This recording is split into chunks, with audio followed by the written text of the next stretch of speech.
So, ayan, we are now here sa ating campsite ulit. Nandito tayo sa may Victory Peak ulit.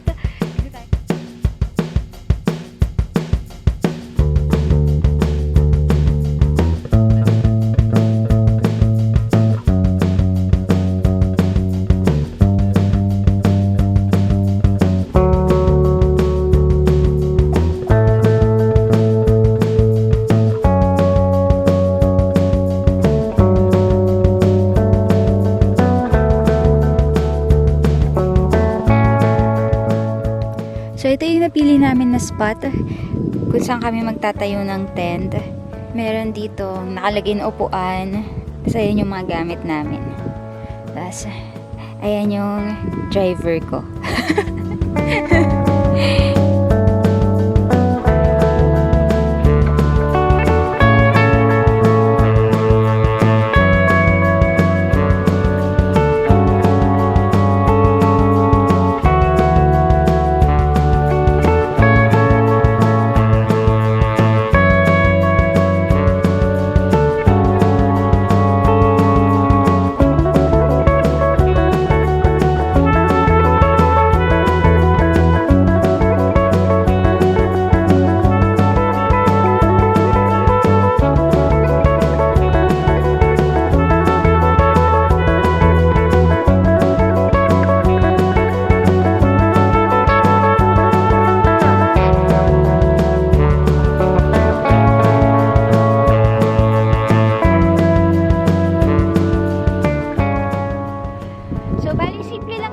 Setup namin, no? Meron kaming tent, meron kaming upuan, tapos syempre we have tripod because we are photographers and vloggers. Tapos meron kaming food, water na 8 liters. So I think enough naman na yun for the two of us. Tapos meron kaming yan, mga pagkain, tapos higaan, ganyan, para malamig kasi. So definitely mamayang gabi sobrang lamig, kaya pakita ko sa inyo kung ano yung laman ng loob ng tent namin, kung ano yung mga dinala namin ng mga gamit.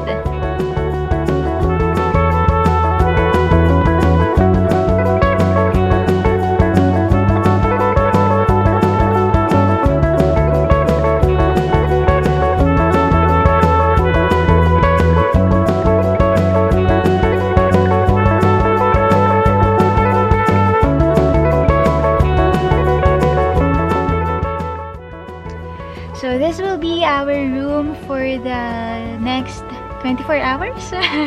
So, pahinga muna tayo sa pagiging city girl, or pahinga muna tayo sa city life, and let's enjoy itong adventure sa gitna ng bundok.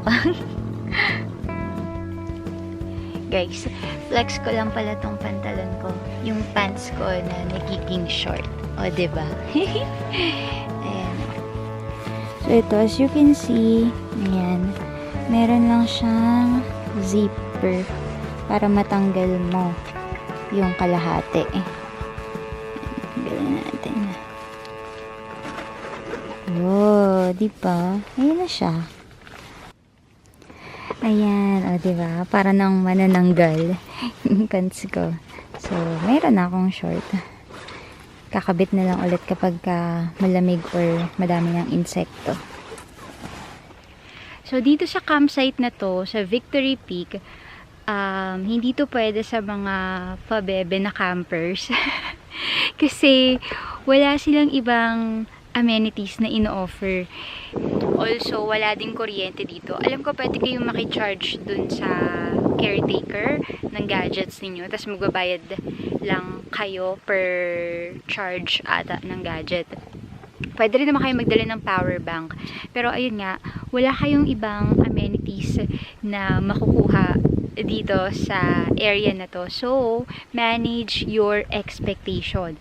Guys, walang CR dito. Opo, walang CR dito. Walang toilet, walang shower or what. So, bilang babae, kapag kailangan mong mag-CR, kailangan mong magbawas, hahanap ka ng pwesto. Okay, so hanap ka ng pwesto and doon ka maglalabas ng sama ng loob. Kaya sobrang happy din ako na wala kaming ibang kasama ngayon. So, ayun, struggle no ng pagiging isang babae, pero still I want to enjoy yung outdoor activities like nature, camping, ganyan. Ayan guys, sikat na yung araw. Nakatirik na yung, tirik na yung araw. And wala talaga kayong makikitang lilim. Kaya dapat, kung pupunta rin kayo dito sa Victory Peak, either hapon o kaya maagang maaga, tapos magdala kayo ng tarp na pwede ninyong gawing pang cover kung gusto ninyong tumambay din dito. So sa amin, meron naman kaming tent. At mas gusto ko ding maglakad-lakad or magbilad muna sa arawan. Pero ayan, just to set your expectation. Kasi nga yung mga puno, hindi yung ganun kalalaki na enough na makapagbigay ng lilim. And here is my lion cooking raisu, raisu. So, mamumulot tayo ng damo kasi nagpapausok tayo para umalis yung mga insekto. Kuha tayo ng mga ganito. Yan, damo. Tapos, halagyan natin dito. Yan. So, para yung usok, yan, parang itataboy lang natin yung mga insekto. Grabe, amoy na amoy ko yung pastil. Ang bango. Sarap, nakakagutom. Kung hindi kayo familiar sa pastil, para tong adobo. Actually, adobo na hinimay-himay. So, adobo flakes, ganyan. Tapos, sobrang malasa. Kaya, konti lang. Sa isang cup of rice, kahit siguro isang tablespoon lang ng pastil, solve ka na. Itadakimasu! Itadakimasu! Yay! Ganito lang tayo guys, chill lang kami. Wala talaga kaming any activity na gagawin. Bukod sa pinaka main part is hintayin ang sunset. And mukha namang maganda yung makukuha natin kasi nga ang ganda ng weather today. Tapos mag-adventure lang. Ganitong klaseng of adventure. Magtatayo ng tent, magsisiga, magluluto, kakain outdoor, and magbabasa ng libro, matutulog, idlip, and then makikinig ng huni ng ibon.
Guys, ang ganda ng sunset.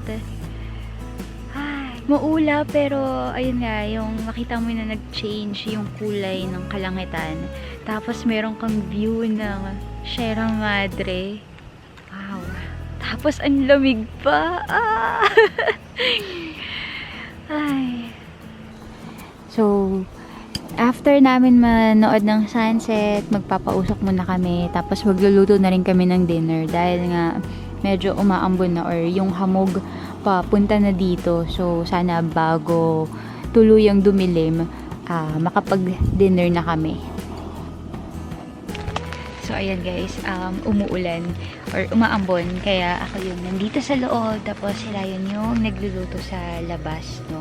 Reality kapag nagka-camp. Unpredictable din yung weather. Food is ready. Itadakimasu. So, so bali magsi 6:30 na, no? And unpredictable yung weather. Umaambon-ambon, tapos sa hangin ng malakas sa sihinto.